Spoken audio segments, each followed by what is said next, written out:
Assalamualaikum warahmatullahi wabarakatuh. Perkenalkan, nama saya Zulaika. Saya siswa Latsar CPNS Kementerian Pertahanan gelombang 5 kelompok 2. Di sini saya ingin menjelaskan tentang anti korupsi.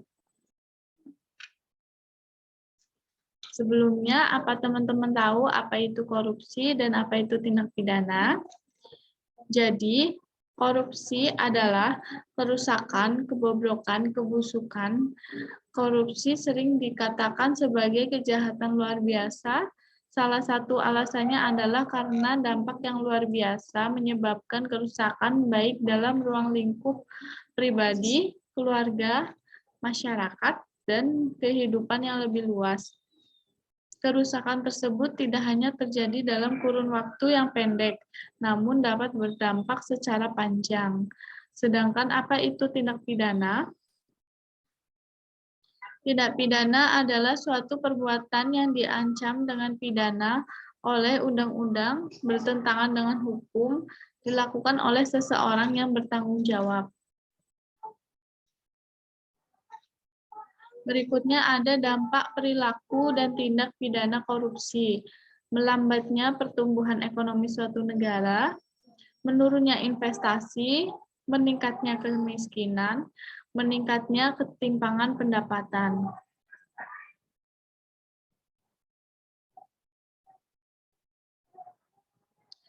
Ada 9 nilai anti korupsi, yaitu yang pertama adalah kejujuran.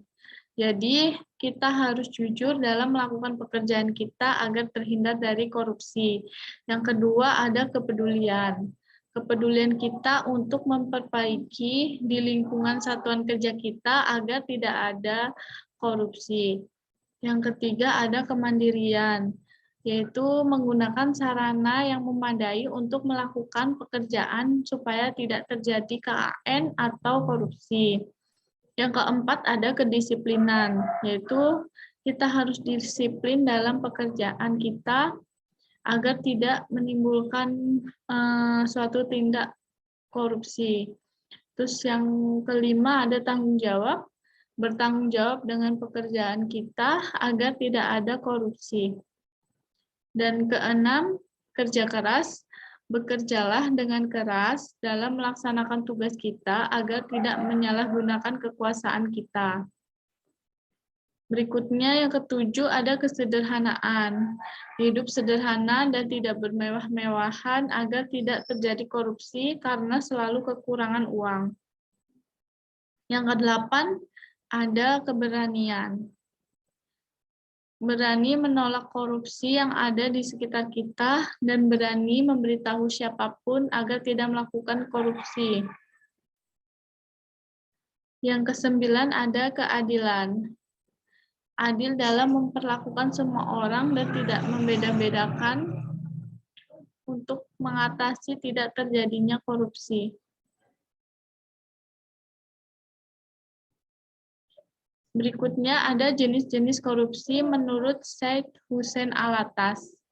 Yang pertama ada korupsi transaktif, yaitu korupsi yang menunjukkan adanya kesepakatan timbal balik antara pemberi dan penerima demi keuntungan bersama. Kedua pihak sama-sama aktif menjalankan perbuatan tersebut.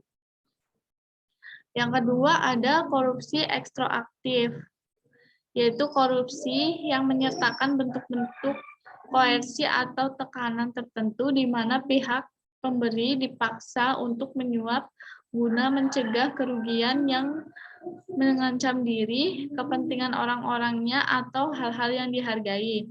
Yang ketiga ada korupsi investif, korupsi yang melibatkan suatu penawaran barang atau jasa tanpa adanya pertalian langsung dengan keuntungan bagi pemberi. Keuntungan diharapkan akan diperoleh di masa yang akan datang. Yang keempat ada korupsi nepotistik.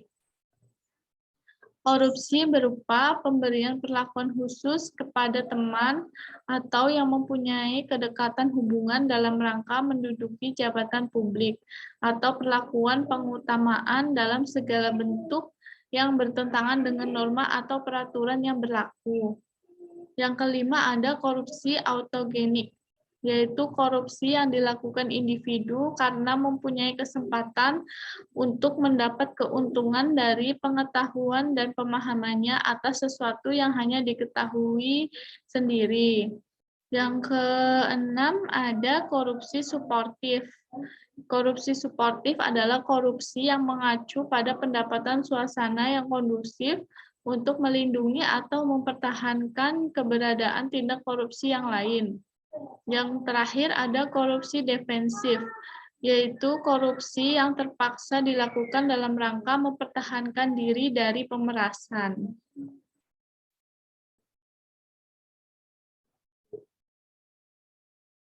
Anti korupsi dibutuhkan untuk membuat ASN atau PNS bertanggung jawab atas segala kewajiban yang harus dicapainya, profesional, membentuk perilaku yang amanah dan jujur, serta berperan dalam pencegahan korupsi di saat menjalankan tugas dan jabatannya.